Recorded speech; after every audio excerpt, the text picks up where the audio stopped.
From inside the warehouse at Oriole Park at Camden Yards, it is the MASN All Access Podcast. Paul Mancano and Brendan Mortensen here with you. Brendan, another scorcher out today. Fortunately, it wasn't that hot last night for another softball game. That's right, softball update. Got to have what the people have been waiting for. We need a stinger for that. Yeah. We need some kind of news update for a softball update. Our team, once again, taking things just way too seriously last night. Incredibly. We won by 1 run, and at one point they said, can we not embarrass ourselves? Because, God forbid, we only win by 1 run. Yeah. We should be blowing these teams out. It shouldn't be a competition. They should be embarrassed to have ever stepped foot on the softball field with us. I think that's how our teammates view it, certainly. Right. I respect our opponent. You have to respect your opponent to beat your opponent, and I don't think that respect goes both ways. I'll say that. Yeah, it is it's a lot to bring to a rec softball game, if we're being totally honest. It's too much. Some might say that. Some might say that. I always say we're paying for the league. They're not paying us to play. Right. So, I don't think our skills are valued that highly. No, because they shouldn't be. No. So maybe just, lighten up a little bit. Yeah. Let's hope that nobody's listening that's on our team, or let's hope that they every are. Time with just the assumption that nobody who has ever played softball with us will ever listen to one of these podcasts, which is a fair assumption. It is, but let's hope that they are actually listening, and maybe they get the hint. Or they are actually listening and have now decided to kick us off the softball team, which has a tradition of excellence. Look, during a season, neither of us get to cover. We have to cover a lot of games. We don't get to go to every softball game. Yeah. I'm going to miss another game next week, which means I will have played 1 game of our first 4. I'm the Jacoby Ellsbury of this team. I'm just never showing up. And John on Facebook immediately commenting, really don't care about your the softball team. All right, let's get to the Orioles, Brendan. Boy, we have a lot to talk about on this podcast. There's so much exciting stuff happening at the major league level right now. The Orioles won again last night, 7-4 win over the Blue Jays, which is critical considering where the Orioles and Blue Jays are in the AL wildcard standings. Big-time win in the first game of that series, and the Orioles are 5 games over 500. It's all very exciting and good.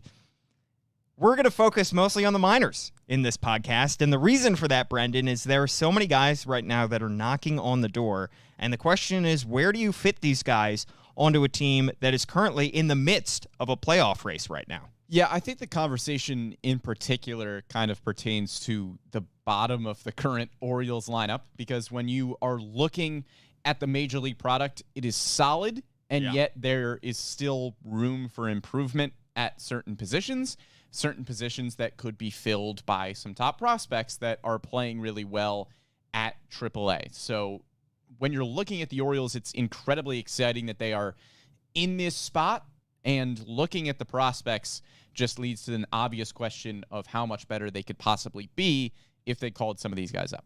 And we haven't even had time to talk yet about Mike Elias's post-trade deadline press conference, in which he used some pretty exciting terminology, saying it's liftoff from here, that we are going to be signing some free agents in the offseason, and we're very excited about it, expressing extra confidence in this current team and their ability to potentially make a stretched run for the playoffs. And that was an exciting and invigorating press conference, I think, because of the fact that the Orioles did sell at the deadline, and they did get rid of 2 of their more productive players this season in Trey Mancini and Jorge Lopez. But Mike Elias reiterated that he has to have the long-term view. He has to have the longest view in the room when he is the GM of this multi-year rebuild. So he still is hopeful that this team will make the playoffs, but like we reiterated on the podcast last week, Brendan, this team is building for 2023 and beyond. And I think that that's a tie-in for our conversation today, because how early do you start on getting a look at these guys? If you are building for 2023 and beyond, do you have to see these guys in 2022? Or can you just, for some of these top prospects, hope that they make the opening day roster in 2023, and then they hit the ground running and it's liftoff from there? Or do you want to say, let's get their feet wet at the major league level now so that they have a full big league offseason to prepare, and then they come into 2023 hungry and ready to play against big league competition? Yeah, and I think kind of the general point there is that the playoffs don't really matter to Mike Elias this year. I mean, which is not to say that Mike Elias doesn't want to make the playoffs and isn't going to make some short-term moves like a Brett Phillips move that is probably only going to be for the rest of this season, we're assuming. It's not to say that he doesn't want this team to make the playoffs, but when we're talking about prospects like a Gunnar Henderson, the question I don't think is really, let's see if Gunnar Henderson and calling him up this year will help us make a playoff push. Mike Elias will call up Gunnar Henderson if he believes it's the best thing for his long-term development. Right. He's not going to call up Gunnar Henderson in an attempt to make the playoffs this year, but if that's the best thing for Henderson's development, then he'll do it. Well, and I think the playoffs matter to Mike Elias this year. Like, I think he wants this team to make the playoffs this year, and I think he's trying to do things to help this team make the playoffs this year. Right. I think you can also look at it this way and say you should expect no production from a rookie who is just getting called up. I mean, I think that's one of the biggest pitfalls that teams make in the rebuilding process or in the team building process, period, is if it's a team that is contending, they often assume that a rookie is going to seize a role and start producing above average value for that team. You just can't assume that. I mean, you saw what Adley Rutschman did in his first month in the big leagues, and he struggled. He was not giving you quality production because he's a rookie. You just can't assume that. So I think even if you do call up a Gunnar Henderson or a DL Hall or a Jordan Westberg or a Kyle Stowers, you have to assume that they're not going to be an upgrade over the average major league player. Wins above replacement, they're giving you below replacement value. Odds are some rookies like Ryan Mountcastle did in 2020 in the 30 games he got then came up and hit 333 and looked outstanding. That is far from the norm. So to say we're going to bring up this rookie who's 21 years old or Kyle Stowers who's 24 to help us with the stretch run, you just can't assume he's going to be better than the guys you already have. Yeah, and going back to the point I made before, it's not like Mike Elias doesn't care about the playoffs at all. My point there is just that the development of these young guys is going to supersede anything that has to do with the playoffs this year. Right. If Gunnar Henderson's development is leading towards him getting a call up at the end of this year and getting his feet wet a little bit so that he's ready for opening day next season, and if Mike Elias thinks that's the best play, he will make that move regardless of whether or not it is a playoff push move. Right. You mentioned the Brett Phillips move, and I think it's interesting because now we have had about a week with Brett Phillips post-trade deadline, and we're getting kind of an idea of how the Orioles intend to use Brett Phillips. And the Orioles are trying to be as multiple as possible, to use an NFL term. They're trying to platoon as many guys as they can where they see fit. And I see it similar to how the Tampa Bay Rays manipulate their lineup on a night-in, night-out basis. The Orioles have very deftly, over the past week, done a good job splitting up their lefties and righties in the lineup. Look at last night, for example. The lineup that Brandon Hyde put out was lambasted by all of Twitter. Everybody in their armchair GMs, armchair managers, decided that Ryan McKenna in the leadoff spot and Cedric Mullins in the 8-hole. What a disaster. What is Brandon Hyde doing? Guess what? They scored 7 runs off the Blue Jays. They put a great number. I don't know how many they scored off Yusei Kikuchi. 5 off Yusei Kikuchi. Ryan Mountcastle hit a home run last night. They went with a righty-heavy lineup. If you looked at the splits coming into that game last night, it would favor righties. That's why he put McKenna in the lineup. That's why he put Nevin in the lineup. That's why he kept Vavra and Odor on the bench, and he kept Brett Phillips on the bench, and it worked. So the Orioles are doing this platooning situation here, and it's working out so far. You know what? I think 8 of the 9 hitters in the lineup last night were hitting right-handed because you had Adley Rutschman and Anthony Santander as switch hitters, both hitting righty. And then Cedric Mullins, it was the first game in how many years that he hasn't been the leadoff hitter in this lineup? Since 2020. Right. He hits 8th in this lineup, and it worked out because you had the first 7 guys in your lineup hitting right-handed, then Cedric Mullins, and then Tyler Nevin to round things out. And it's just funny because when a lot of these lineups have come out that have included a Brett Phillips or maybe a Rougned Odor over Terrin Vavra, I think a lot of people are pretty quick to jump on Brandon Hyde for these lineup decisions, which is incredibly curious given where this team is it feels really hard to question the things that Brandon Hyde is doing. It's like he's not getting the benefit of the doubt. No, and he should be. You see the lineup, and you automatically make a judgment about how that lineup is going to perform before you even see how the game plays out. And it's just understanding that there is probably a thought process in place. I'm not saying these guys are infallible. I'm not saying that Brandon Hyde and Mike Elias don't make mistakes, but there is a method to the madness here. Look at what they did on Saturday in that game in front of 41,000, where they had Ryan McKenna come in as the pinch hitter early in the fifth inning and deliver a huge RBI double that changed the momentum of that game. I mean, that's what they are doing. It's not like they're saving their pinch hitters for late in the game, 6th, 7th, 8th, 9th inning.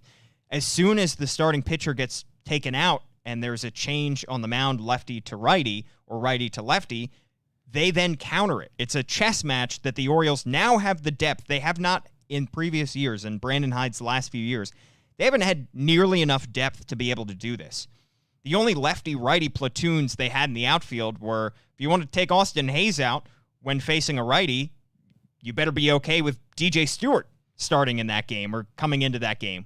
That's not as good as a Brett Phillips, who's a quality defensive outfielder and is better against lefties or against righties than he is against lefties. So it is a legitimate depth move that the Orioles are making here. Yeah, it's a 26-man roster, and they're using all 26. Yeah.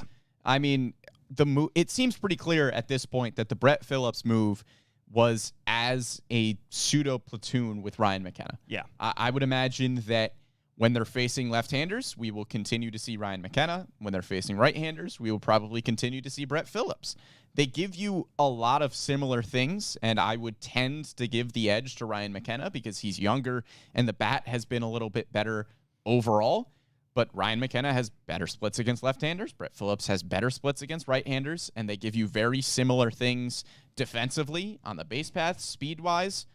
It makes a lot of sense. We said it felt redundant with McKenna. And it kind of is. It kind of is, but the biggest difference, one's a righty, one's a lefty. Right. So that's the only difference that Brandon Hyde needed, apparently. And Mike Elias said after the trade he didn't think it was fair to paint Brett Phillips as a bench piece, more as a platoon piece, and that's clearly what they're doing here. All right, Brendan, let's get into the farm. Some interesting cuts were made yesterday across the Orioles farm system as they pared down some of their talent. J.D. Mundy was released from the Orioles organization. That was a bummer. A guy that they once had hopes for as an undrafted free agent in 2020. First baseman was struggling a little bit with Bowie, so he's gone from the organization. Rylan Bannon was placed on waivers and claimed by the Dodgers. Yeah, when was he on waivers? We don't know. They tried to sneak it through. One of those, sometimes they announce the guys that are added to the waiver wire and are dropped from the 40-man. Sometimes they don't, and they did not with Rylan Bannon. We didn't know about this until he was claimed by the Dodgers yesterday, the team from whom he was traded back in 2018. Yeah, they tried to keep it extremely hush-hush. When he was claimed by the Dodgers yesterday, like you said, Paul, we didn't even know that he was on waivers. Yeah. So clearly the Orioles just trying to sneak Rylan Bannon through. Obviously goes back to the organization that the Orioles got him from in the LA Dodgers. But look, Rylan Bannon needed to impress at the AAA level to be getting a consistent opportunity in Baltimore. We saw him a little bit, looked promising in that first series in St. Louis, but he's only got a 750 OPS in AAA right now, and he's 26 years old, and he has been leapfrogged by Terrin Vavra, who is already at the major league level playing second base, which is one of the positions that Rylan Bannon can play. And he has been seemingly leapfrogged by Jordan Westberg and Gunnar Henderson as well, who would probably get the call up to the majors at this point before Rylan Bannon would, because they would probably be more helpful at this point. So Bannon at 26 years old just never really showed enough to get a long-term stay in the majors, and frankly didn't really earn one over some of the guys that we've seen here. Yeah, Bannon a year older than Vavra, and pretty critically was not acquired by this front office, was acquired by Dan Duquette's front office, and didn't put up nearly the same statistics that Terrin Vavra did at the AAA and AA levels. I mean, he was really struggling at AAA last year.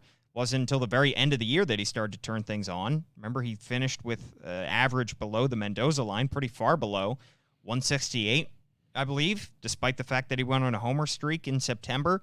And we really got a very limited sample size from him up at the big leagues, was called up twice, but only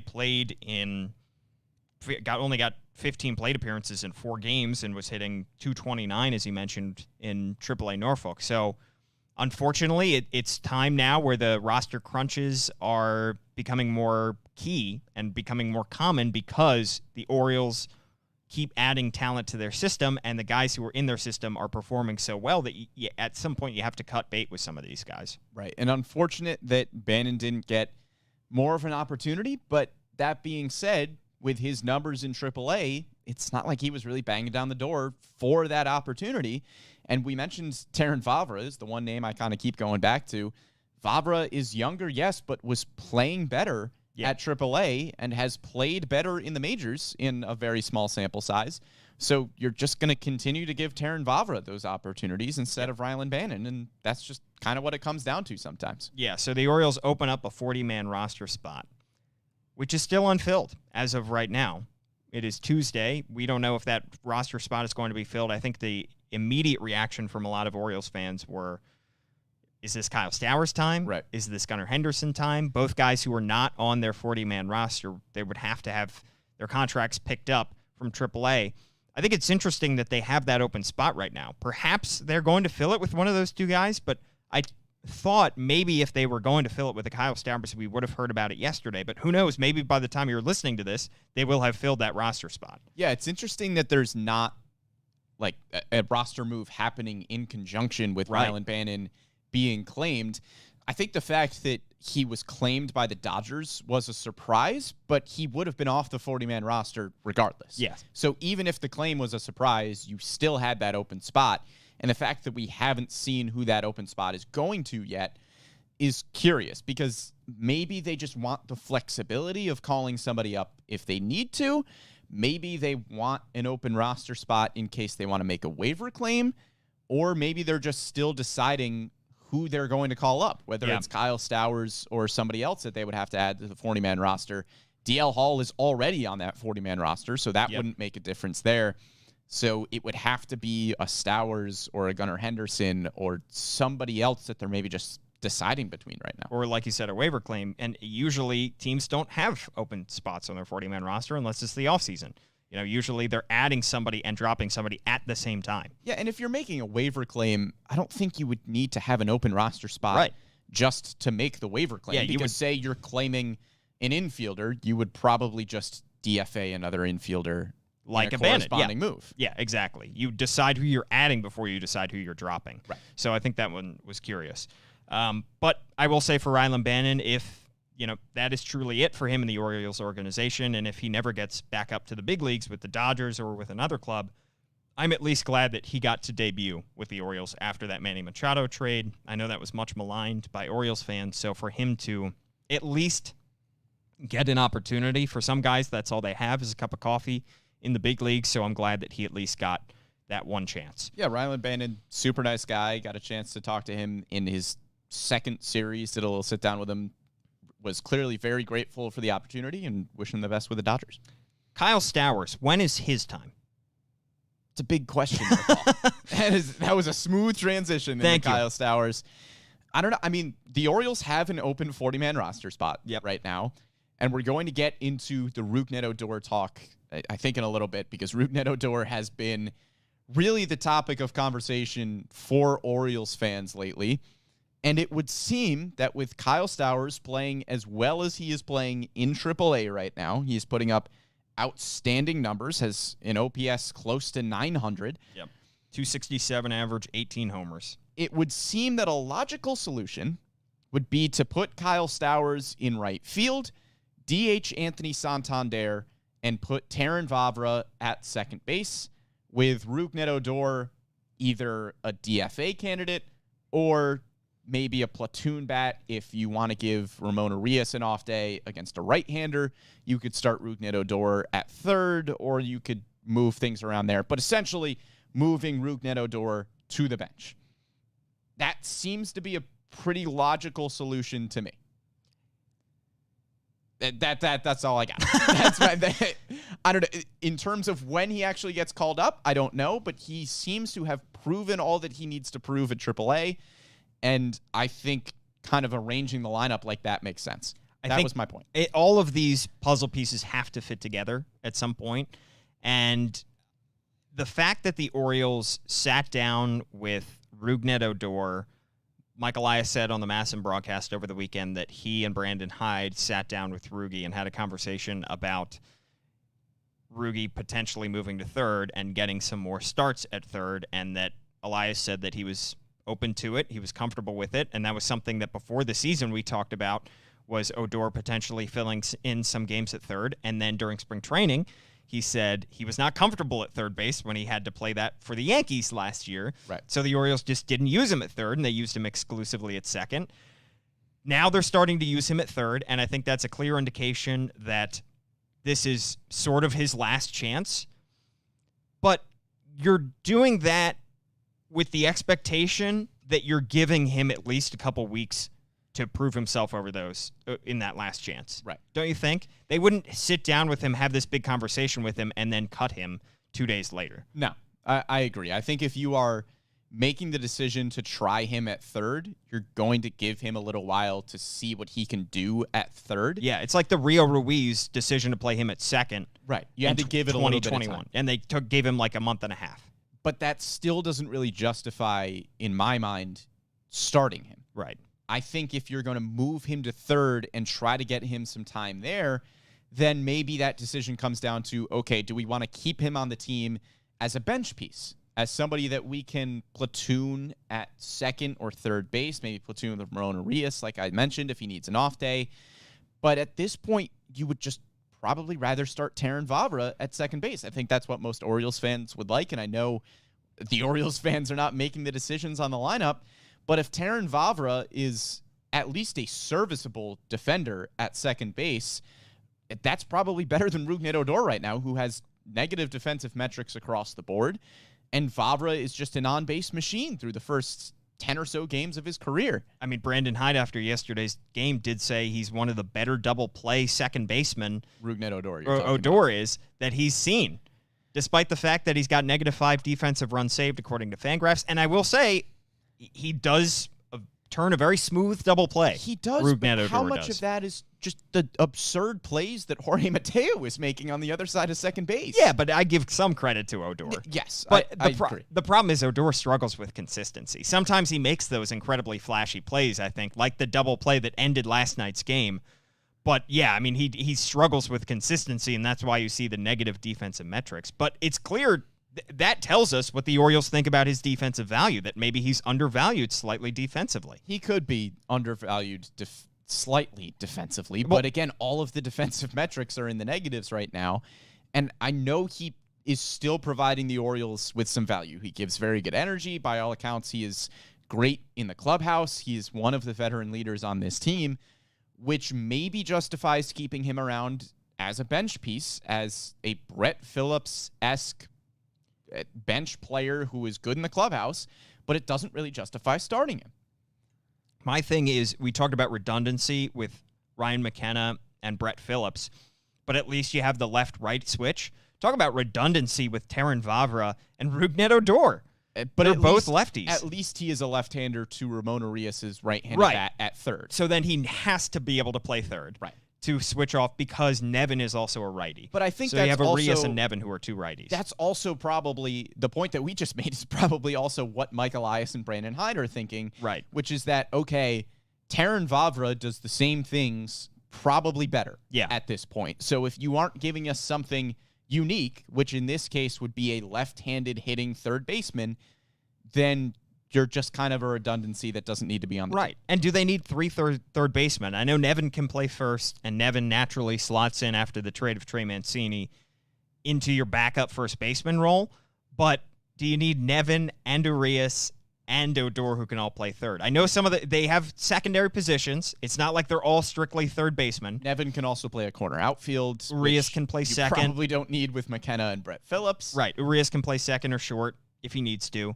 So I get that, but again, it just feels like too many pieces right now. Yes. And the logical person to push out in this instance would be Rougned Odor. The thing for Kyle Stowers, to get back to that, is it's rare that we see the Orioles bring up an outfielder and get rid of an infielder, or bring up an infielder and get rid of an outfielder, or bring up a position player and get rid of a pitcher. Usually they try to do it within position groups. They tend to stick with the same number at each position group. So for me, that person, if they're going to bring up an infielder and push out an infielder, would be Gunnar Henderson. But for Kyle Stowers, I mean, the move to me was Brett Phillips. That is the spot that I thought Kyle Stowers would inhabit, because he's a lefty, he's a power-hitting corner outfielder who has enough speed to play center. No, he's not as fast as Brett Phillips, but to me, if they were going to call up Kyle Stowers, they would not have traded for Brett Phillips. Yeah, I mean, Brett Phillips is better defensively. Yeah. But he's hitting 148. Yeah, and if you're going to call up Kyle Stowers, what is Brett Phillips doing there at that point? Because if you need a left-handed hitting outfielder to platoon with Ryan McKenna, you would rather platoon Kyle Stowers than Brett Phillips, I would think. Yeah, and Stowers' 86-game sample size at AAA Norfolk. 86 games.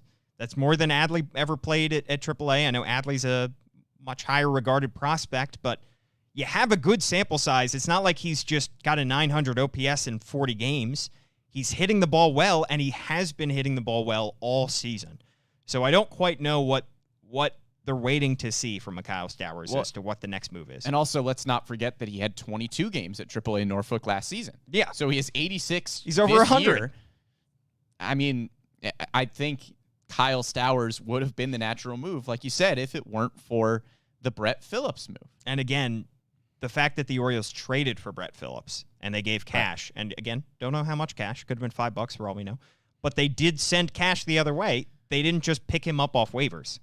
So they clearly went out and sought him and had to make an offer that beat other teams' offers. It's confusing. Yeah. And my thoughts on this podcast feel slightly jumbled because I don't have great justifications for Rougned Odor and Brett Phillips being everyday parts of this team, or close to everyday parts of this team, when you have a Kyle Stowers waiting in the wings, a Gunnar Henderson who has certainly played well enough to justify a call-up if it's not too early on in his development in the eyes of Mike Elias. Yeah. When you have a Terrin Vavra that still isn't playing every single day, it's hard to justify some of these veterans still getting the playing time outside of the fact that they are veterans and they help the younger players on this team.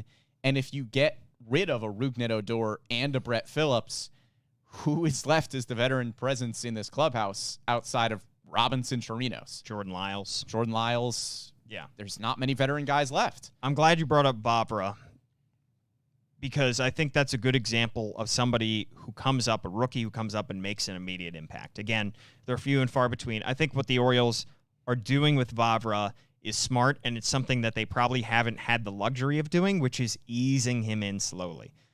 With previous teams, if they call up a rookie, unfortunately, most times they have to throw them right in there and start them a lot because they're better than the current options that they have in-house. The fact that they have the ability to ease Vavra in slowly, I think, helps him slightly, because sometimes he's, playing left field, sometimes he's playing second base, sometimes he's DHing. They're not asking him to play every day at second base at the big league level and get 3-4 at-bats a game, which I think can help in an instance where you're coming up in the middle of a team that is in the middle of a wild card race. And there's a lot of pressure naturally with any player who's coming up and making his big league debut. So I think that they're doing the right thing by slowly easing Terrin Vavra into the action. But that being said, how much more value could he potentially give you if you're just playing him every day? Maybe easing him into things is working, and that's why we're seeing the numbers from Terrin Vavra that we're seeing right now.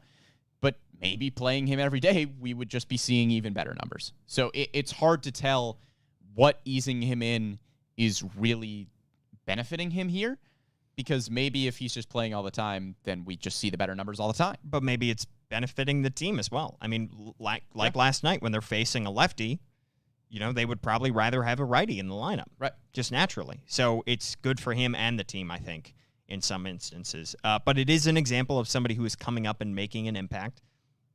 He's 4 years older than Gunnar Henderson, but the Gunnar Henderson comparison is a natural one because fans are seeing what Gunnar Henderson is doing, now the number one prospect according to Baseball America in the country. Could he come up and make an immediate impact on this team over the last couple months? Yeah, and I think, as we kind of mentioned before, it's important to remember that Adley Rutschman struggled for a while. Not for a while. Adley Rutschman struggled for about the first few weeks of his big league career. But now, as the Orioles continue to make a little bit of a playoff push, just one game out of the AL wildcard spot, it's really easy to look at Gunnar Henderson and say he could be impacting the team in a major way, just as Adley Rutschman and Terrin Vavra are currently. Because Adley Rutschman right now, you could make a case, is the best hitter in this lineup day in and day out, given how he has played over recent weeks, and Terrin Vavra has been on fire. And so if Gunnar Henderson is lighting up AAA in the way that he is currently lighting it up, then why can't he come up and do the same thing? He's 21. Yep. He's a lot younger than some of those guys. And he is barely 21. Yeah, barely. Just turned 21 a couple weeks ago. Vavra's 25. Kyle Stowers is 24. Adley Rutschman is 23, 24. So these guys have much more experience. And, I get that argument from the Orioles side that you definitely want to make sure that he's ready maturity-wise. He's ready to handle the struggles that will come when he eventually comes up.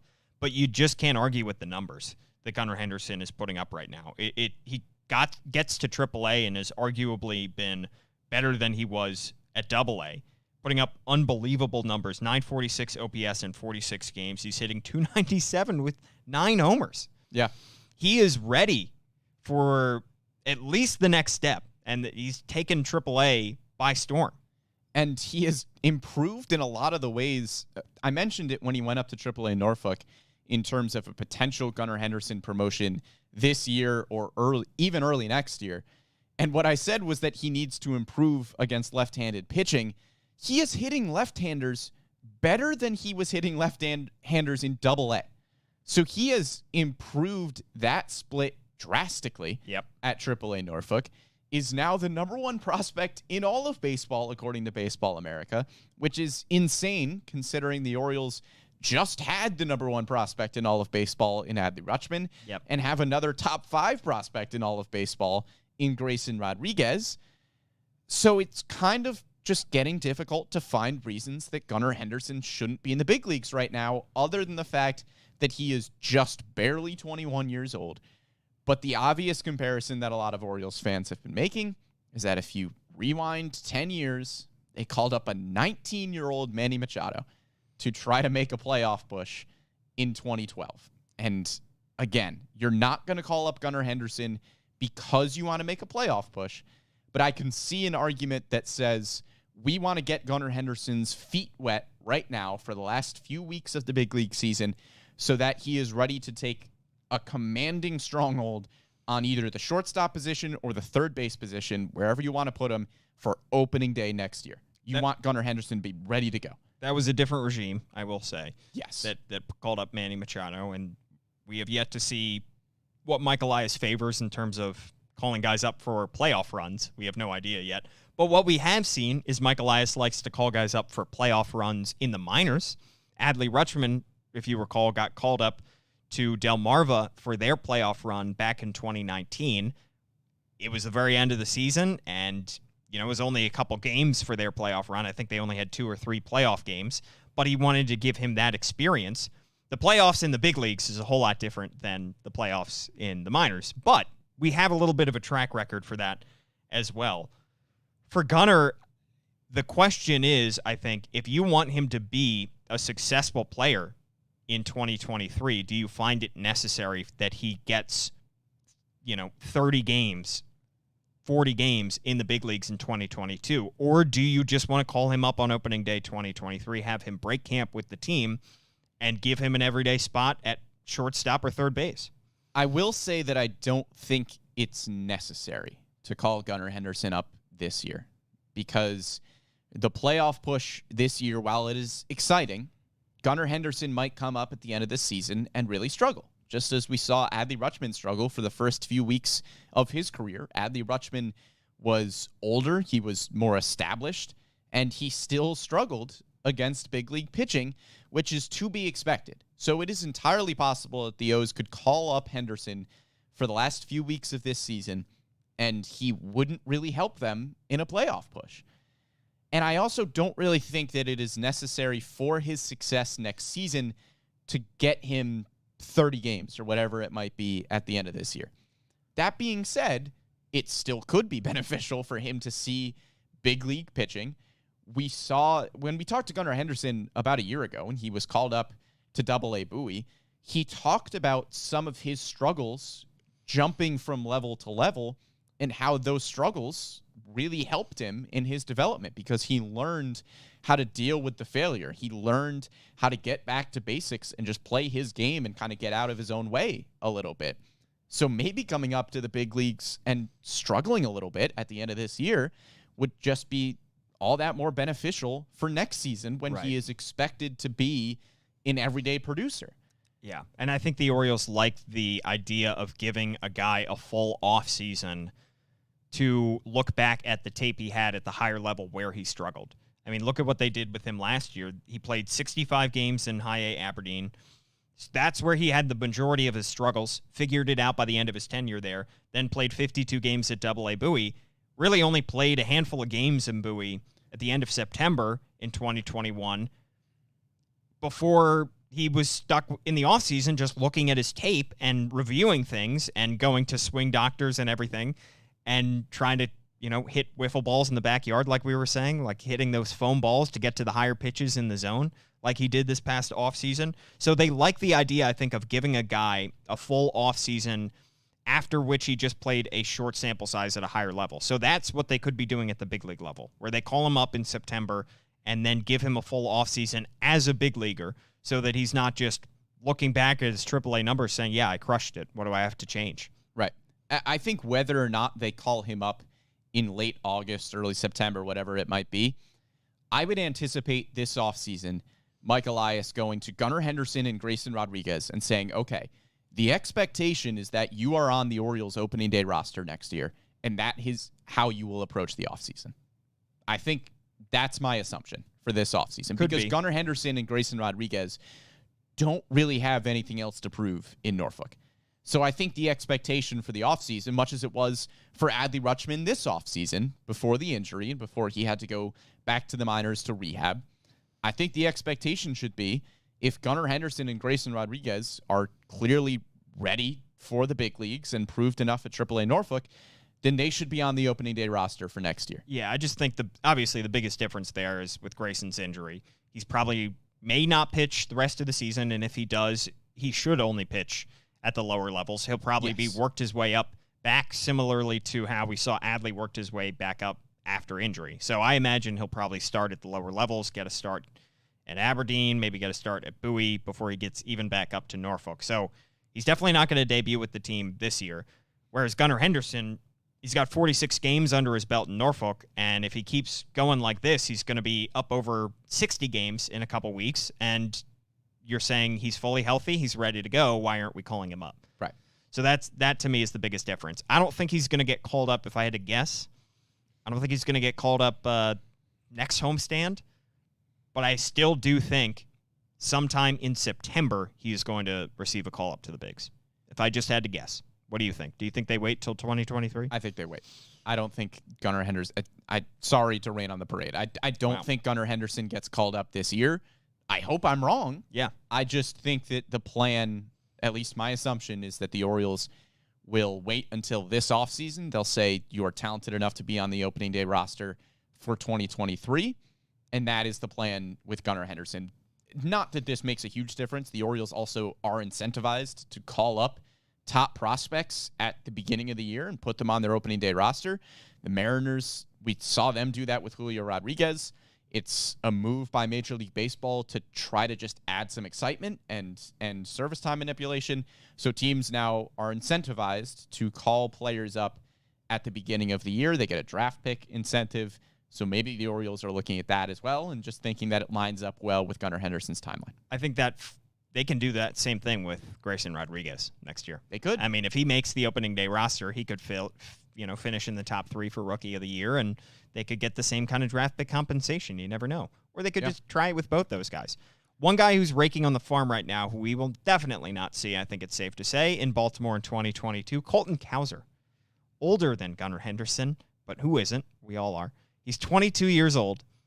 and he's somebody who's definitely hitting better at the higher level than he was at the lower level. That happens so rarely, but it's happening with Colton Cowser, and frankly, we expected it to happen because we knew his bat-to-ball skills were elite, and right now, in Double-A Bowie, he's hitting .355 with 8 homers and a 1.122 OPS in 30 games. Again, 30 games. But he seems to be clicking in every facet of the game right now. Continues to play center field, is turning into the hitter that we thought he was. And the fact that the power is ticked up, 8 homers in 30 games, is a very exciting development considering he was not hitting for a whole lot of power. Even when he was hitting in May in High A Aberdeen, he was struggling power-wise. Not the case in Bowie. Yeah, has 8 homers through 30 games, like you mentioned, only had 4 homers through 60 games in Single A. So it almost seems like Colton Cowser is just playing up to the level of competition. OPS over 1.1. I think he probably gets the call to AAA Norfolk sooner rather than later. I don't think that Cowser is showing you anything at Double-A Bowie right now that suggests that he needs more tuning there or that the pitching there is giving him many issues. So I think Cowser, because he was a well-established college bat, we have gotten a decent track record already of what he can do over the season plus that he has gotten so far in the Orioles organization. So I think Cowser getting the call up to AAA Norfolk at the end of this year would make sense. And then maybe next season he's AAA for the beginning of the year and we see maybe a middle of the year call up to Baltimore. Yeah, the only things he needs, I think, is more games. It's very rare that the Orioles have given somebody 30 games, a top prospect, at any one level before they call him up. Usually they give him at least 50 at any one level, like we saw with Gunnar, 52 games at Double-A Bowie before they called him up. But I do think he is going to be on Norfolk's roster, assuming he stays healthy, by the end of this season. Because he's just, even if he drops off slightly from this and he's hitting .325 instead of .355, you're calling him up to the Tides. Yeah, a fast riser from last year that you could make a comparison to is Kyle Stowers, who spent 35 games in Aberdeen and then 65 games in Bowie and then finished the year with 22 games at AAA Norfolk. I could see that getting flipped slightly with Colton Cowser getting about 60 games at Aberdeen. Yeah. Maybe he gets 45 games at Double-A Bowie and then around 20 at AAA Norfolk. The one call-up from Bowie to Norfolk that I am impatiently waiting for is Hudson Haskin, who we said back in, late May, early June, that we thought Hudson Haskin might be ready for AAA Norfolk. Right now he's hitting .273 with 11 homers and an .855 OPS in 78 games in Bowie. This is a former second-round pick in 2020. I don't quite know what they're waiting for with Hudson Haskin, and it would be kind of weird if Colton Cowser jumped Hudson Haskin and got to Norfolk before him. Look, I get the Orioles clearly don't have as high expectations for Hudson Haskin, nor should they. He's around the 15th best prospect in the system, not a top 5 prospect in the system, and a top 100 prospect, but you would think that they would call up Hudson Haskin before they call up Colton Cowser. Yeah, Haskin just needs a little bit more consistency. Has been pretty streaky this year, but we're seeing at AAA Norfolk, the Orioles are clearing some space for guys in the lineup. Dylan Harris was a AAA Norfolk outfielder who was solid at Double-A Bowie this year, but is a little older and really struggled in AAA. He was just released. Maybe they are clearing some space for some potential call-ups in the outfield. They could be. And I would see Hudson Haskin, maybe his 78 games would get him to Norfolk sooner than Colton Cowser, but I think both those guys are deserving of call-ups soon. I agree. One other guy that I want to mention in Double-A Bowie, Brendan, and that's Joey Ortiz, the often forgotten about, unfortunately, 23-year-old who, look, defense is going to be his calling card, and it's difficult for us who are not watching Bowie's games every single day and not down in Bowie every single day to evaluate how his defense has been. But from what we've heard, his defense remains very solid at shortstop, at second base, at third base, and now he's starting to hit to back up that great defense. He's hitting .462 with 7 homers and a 1.387 OPS in his last 20 games. He's on a 15-game hitting streak. That's raised his overall numbers to .269 with 11 homers and a .771 OPS in 93 games at Bowie. And Brendan, he struggled definitely out of the gate this year. But now he's starting to click, and we're getting an extended sample size, and it's good to see that somebody who struggled with injuries last year is starting to turn things around. Yeah, if Joey Ortiz can hit, that's a really exciting player. Yeah. I'm not comparing him to Jorge Mateo because Mateo is a lot faster and probably even better defensively.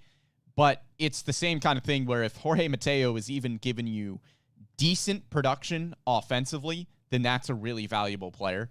And Joey Ortiz, given how good his defense is at shortstop, I mean, he is smooth. I mean, his footwork, his glove work, he is incredibly smooth at shortstop from what we have seen. Strong arm. So if he is giving you decent value offensively, that's a really valuable player and somebody who could potentially carve out a role at a big league level, even if it's just as, kind of a defensive replacement who is not hitting the ball great, but is still a decent hitter. That kind of player seemingly always has a role, especially at a position like shortstop. So just, call him up to Norfolk when you call up Gunnar Henderson. Easy.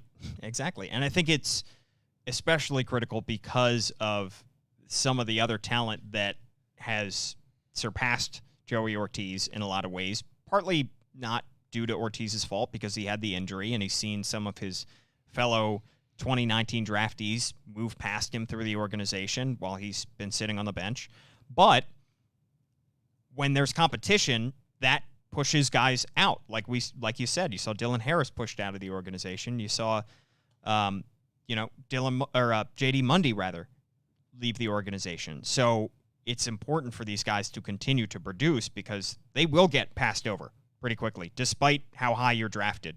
At some point, if you're not producing, you will have to be booted from the organization. Yeah, absolutely. I do want to mention another shortstop that we're getting some comments about, who is Jordan Westberg. Yeah. And he was scorching once he first got called up to AAA Norfolk.